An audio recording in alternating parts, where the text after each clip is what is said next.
नमस्कार मंडळी, मी प्रेरणा तुमचं सर्वांचं आपल्या यूट्यूब चॅनलवर मनापासून स्वागत आहे। तर सर्वप्रथम स्वामींना वंदन करून मी माझ्या या पहिल्याच ब्लॉगला सुरुवात करत आहे। एक छोटासा माझा प्रयत्न आहे, स्वामींचा आशीर्वाद राहू दे हीच स्वामींचरणी प्रार्थना। तर मी आज पळसदरीच्या स्वामींच्या मठामध्ये आलेली आहे। ठाण्यावरून मी ट्रेन पकडलेली, तर 11 ते 11:30च्या दरम्यान मी इथे आली। मस्त निसर्गरम्य वातावरणामध्ये हा स्वामींचा मठ इथे आहे।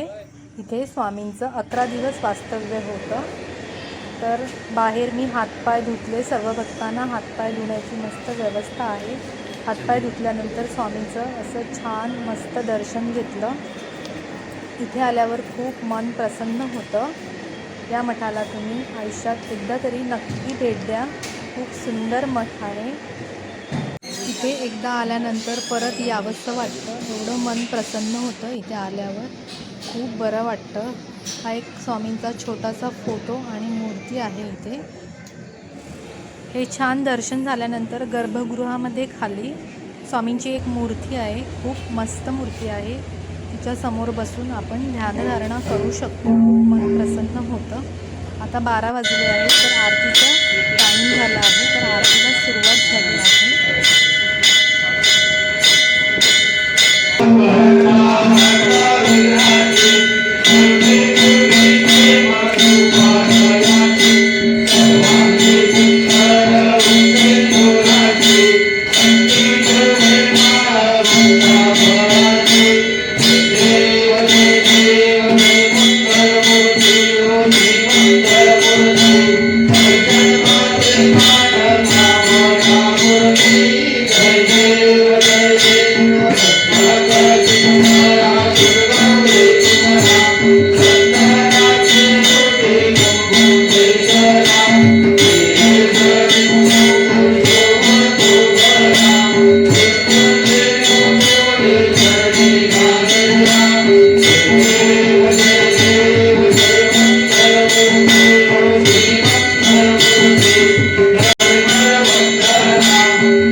स्वामींची आरती झाल्यानंतर स्वामींना इथे नैवेद्य अर्पण केला जातो. तर हा नैवेद्य वाजत गाजत गाभाऱ्यापर्यंत आणला जातो.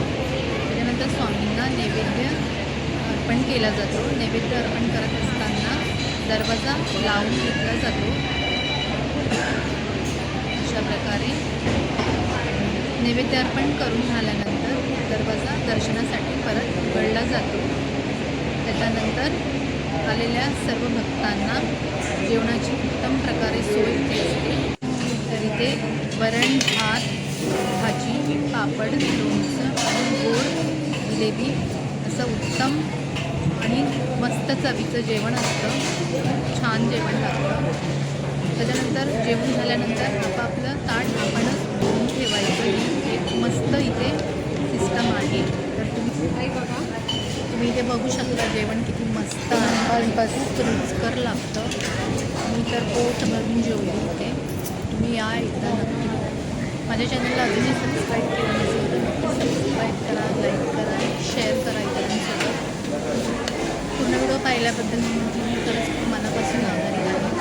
परत भेटेन तुम्हाला एका नवीन व्हिडिओसोबत. माझ्याकडून बोलण्यात काही चुकी झाली असेल क्षमा असावी. असेच नवीन नवीन व्हिडिओ तुमच्यासाठी घेऊन येईन. तोपर्यंत थँक्यू सो मच.